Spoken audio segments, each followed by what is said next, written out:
আপনার শিশুর মুখে প্রথম মা ডাক শুনতে চান? কল্পনা করুন সেই মুহূর্তটা, বুকটা আনন্দে কেঁপে উঠছে। কিন্তু যদি ১ বছর পার হয়ে যায় আর কোনো শব্দই না আসে, মনে প্রশ্ন জাগে, তাই না? আমার সন্তান ঠিক আছে তো? আপনি একা নন। হাজার, হাজার মায়ের মনের মধ্যে এই ভয়টা কাজ করে।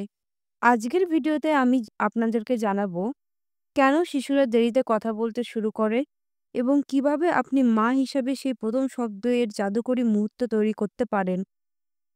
ভিডিওটা শেষ পর্যন্ত দেখুন, কারণ শেষ অংশে থাকবে একটি পরীক্ষিত সাইকো ল্যাঙ্গুয়েজ টেকনিক যা শিশুর শব্দ শেখার গতি দ্বিগুণ করে দিতে পারে।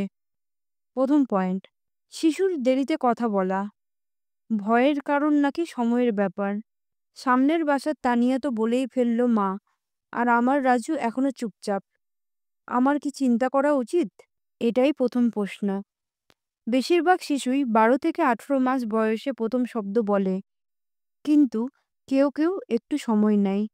সমস্যার লক্ষণ যদি থাকে এরকম, যেমন চোখে চোখ না রাখা, নির্দেশ না মানা, একটানা কথা না বলা, তাহলে এটি হতে পারে শ্রবণ সমস্যা, স্পিচ ডিল বা অটিজম স্পেকট্রাম। তাহলে সমাধান? সমাধান হলো প্রথমেই শিশুর কান ও চোখের পরীক্ষা করান। নিশ্চিত হন যে ও সবকিছু শুনতে বা দেখতে পাচ্ছেন। দ্বিতীয় পয়েন্ট, শব্দের ভান্ডার বানান।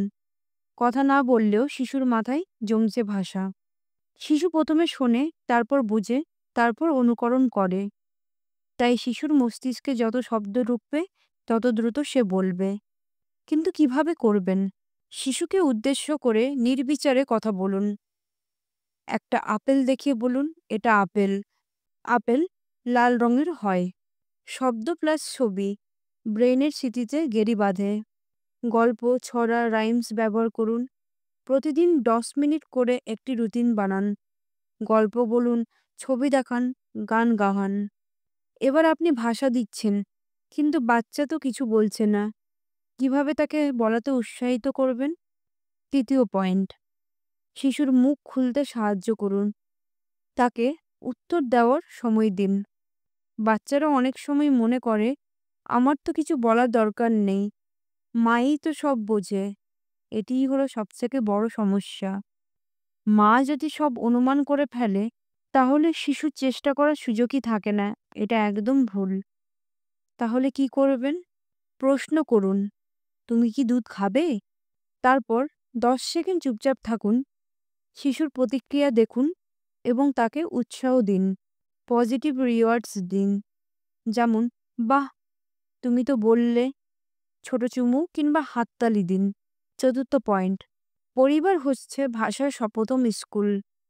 একটি গবেষণায় দেখা গেছে, যেসব পরিবারে দিনে ২০ মিনিট কথা বলা হয়, সেখানে শিশুদের ভাষার দক্ষতা অন্যদের তুলনায় ৩ গুণ বেশি। তাই একটি নিয়ম বানান, টিভি কম দেখুন, কথা বেশি বলুন। পরিবারে নিয়মিত গল্পের সময় দিন। দাদা, বৌদি, ভাই, বোন সবাই মিলে শিশুকে প্রশ্ন করুন। রাতের খাবারের সময় শিশুকে একটা প্রশ্ন করুন, আজ তুমি কি খাবে? এবার আসে সেই খেলার মাধ্যমে শেখানোর গেম, যেটা শিশুর ভাষা শেখার এসকেলেটর। পয়েন্ট ৫, টক ব্যাক গেম।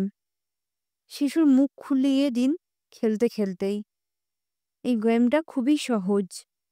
যেমন একটা খেলনা দেখিয়ে বলুন, এটা কি? কিছু না বলতে পারলে বলুন, বলো, বলো, বলো, বি, বি। বাচ্চা বলবে বি। তখন আপনি তাকে উৎসাহ দিন, হ্যাঁ, বাহ, এই তো এটা হচ্ছে বিয়ার। তারপরে আপনারা রোল প্লেও করতে পারেন। একটা খেলনা দিয়ে গল্প বানান, এই বিয়ারটা খেতে চাই, তুমি তাকে বলো খা। মজার শব্দ ব্যবহার করতে পারেন, যেমন টিকটিক, বুম বুম। এইসব শব্দ শিশুর আগ্রহ বাড়ায়। উৎসাহ ও খেলাধুলার মধ্য দিয়েই শিশুর শব্দ শেখা হয় স্বাভাবিক ও উৎপাদনশীল। সব শব্দ শেখানো হবে না। আপনার শিশুর শব্দভাণ্ডার গড়ার জন্য ১০টি প্রয়োজনীয় শব্দের লিস্ট বানান, যেমন মা, বাবা, জল, খাও, ন্যা, হ্যাঁ, বেড়ানো, খেলো, দাও, আম। প্রতিদিন এই শব্দগুলো উচ্চারণ করুন বিভিন্ন সময়ে। শিশু যে শব্দ প্রতিদিন 10 বার গুনে সেটা সে 1 মাসের মধ্যে বলার চেষ্টা শুরু করে। আপনার শিশুর প্রথম শব্দ কি ছিল? নিচে কমেন্ট করে জানাতে ভুলবেন না। যদি এই ভিডিওটি আপনার ভালো লেগে থাকে তাহলে লাইক দিন ও অন্যান্য মায়েদের সাথে শেয়ার করুন এবং হেলথ টিপস বাই অনামিকা চ্যানেলটিকে সাবস্ক্রাইব করে পাশে থাকুন। পরের ভিডিওতে আমরা বলবো, বাচ্চা কথা বলছে কিন্তু পরিষ্কারভাবে না, তাহলে কি করবেন? তাই নোটিফিকেশন অন রাখুন। ধন্যবাদ।